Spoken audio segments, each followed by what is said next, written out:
आजकल एक फिल्म बेहद चर्चाओं में है। नाम है धुरंधर, जहां एक जासूस दुश्मन देश में घुसकर अपनी पहचान बदलता है, उनकी भाषा बोलता है, उनका धर्म अपनाता है और अंदर से उन्हें कमजोर करता है। बॉलीवुड फिल्मों में दिखने वाले जासूसों की कहानियां बेहद ही रोमांच और देशभक्ति से भरी होती हैं, लेकिन हकीकत में जासूसी की दुनिया खतरनाक और दर्दनाक होती है। हाल ही में धुरंधर फिल्म की चर्चाओं के बीच एक बार फिर भारत के असली धुरंधर की कहानी सुर्खियों में आ गई है, जिन्हें देश के सबसे साहसी लेकिन गुमनाम जासूसों में गिना जाता है। ये सिर्फ एक फिल्मी कहानी नहीं है।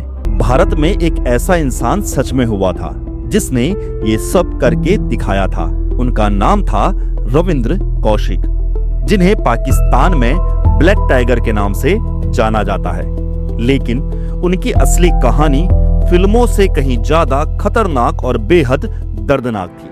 1970 के दशक के समय भारत और पाकिस्तान के बीच तनाव अपने चरम पर था। सीमा पर गोलियां चलना बंद हो चुकी थी, लेकिन एक जंग अभी भी जारी थी, जासूसी की जंग। इसी खामोश जंग में जन्म हुआ एक ऐसे योद्धा का जिसका नाम इतिहास के पन्नों में कहीं भी नहीं लिखा गया। पाकिस्तान में उसे कहा गया ब्लैक टाइगर, लेकिन भारत में वो हमेशा एक गुमनाम हीरो ही बना रहा। 11 अप्रैल साल 1952 को राजस्थान के श्री गंगानगर में एक साधारण परिवार में जन्म हुआ रविंद्र कौशिक का, एक आम सा बच्चा जिसके सपने भी बेहद आम थे। लेकिन उनकी एक खासियत थी, उनका दिमाग और उनकी एक्टिंग स्किल्स। स्कूल और कॉलेज में वे थिएटर में भाग लेते थे। उनका अभिनय इतना जबरदस्त था कि लोग हैरान हो जाते थे। फिर एक दिन उन्होंने एक नाटक में भारतीय सैनिक का रोल किया।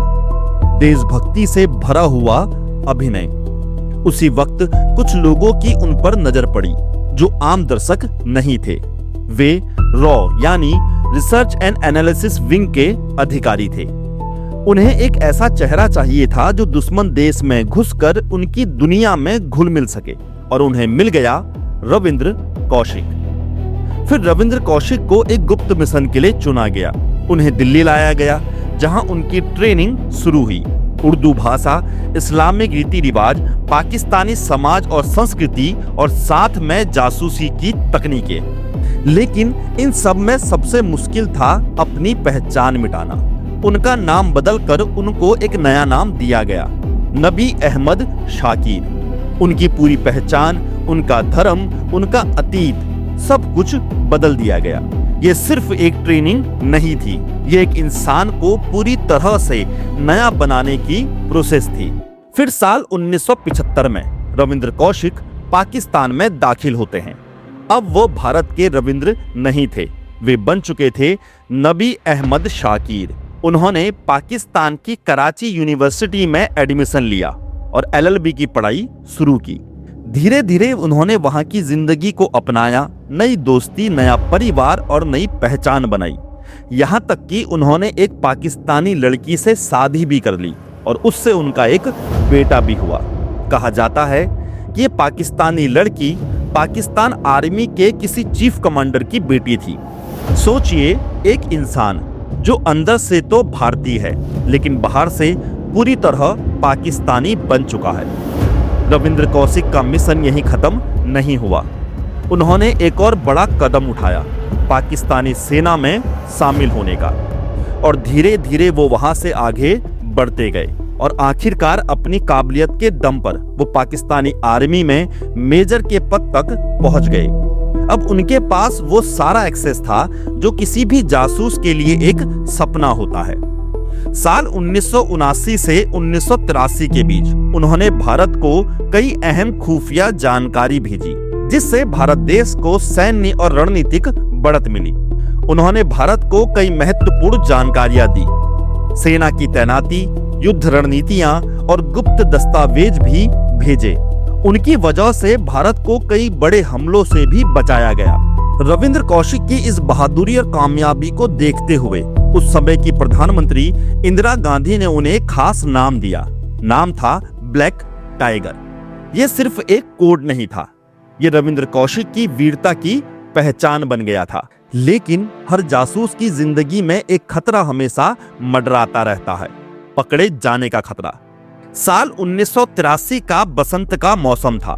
लंबे वक्त से रविंद्र कौशिक की तरफ से रॉ को कोई खुफिया जानकारी नहीं मिली थी। फिर सरकार को शक हुआ कि कहीं रविंद्र ने कॉम्प्रोमाइज तो नहीं कर लिया।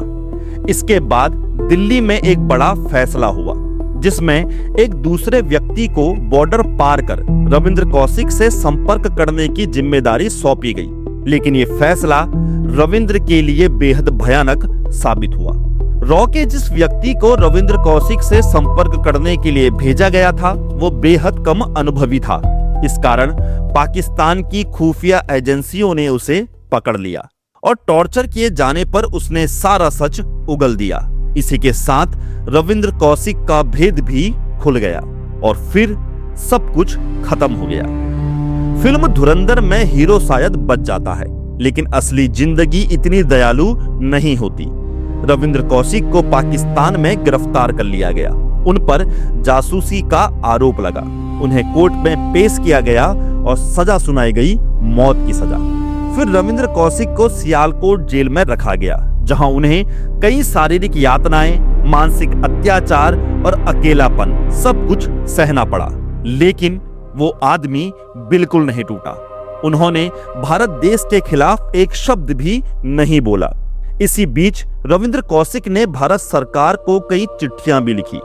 कहा जाता है कि एक चिट्ठी में उन्होंने लिखा था, अगर मैं अमेरिका से होता तो शायद 3-4 दिन में बाहर आ जाता। ये शब्द उनके दर्द और निराशा को बयां करते थे। फिर 21 नवंबर 2001 को सियालकोट जेल में रविंद्र कौशिक ने अपनी आखिरी सांसें ली। मौत का कारण था टीबी, दिल की बीमारी और लगातार मिलने वाली यातनाएं। वो अकेले ही शहीद हो गए, बिना किसी सम्मान, बिना किसी राष्ट्रीय सलामी के। रविंद्र कौशिक की कहानी सिर्फ एक जासूस की कहानी नहीं है। ये एक ऐसे इंसान की कहानी है जिसने देश के लिए अपना सब कुछ खो दिया, लेकिन बदले में उन्हें मिला केवल खामोशी और गुमनामी। कुछ हीरो ऐसे होते हैं जिनका नाम इतिहास में नहीं लिखा जाता, क्योंकि उनकी कहानियां इतनी खतरनाक होती हैं कि उन्हें छुपा दिया जाता है। आपको क्या लगता है, भारत को अपने ऐसे गुमनाम हीरोज को पहचान और वो राष्ट्रीय सम्मान देना चाहिए जिसके वो हकदार हैं? अपनी राय कमेंट में जरूर बताएं। और अगर आपको रविंद्र कौशिक की ये कहानी पसंद आई तो वीडियो को लाइक करें, शेयर करें और हाँ, चैनल को सब्सक्राइब करना मत भूलिएगा। तो आपको हिंदुलॉजी फैक्ट का यह रोचक वीडियो कैसा लगा? अगर आपको यह वीडियो पसंद आया तो वीडियो को लाइक, शेयर और चैनल को सब्सक्राइब जरूर कर लीजिएगा।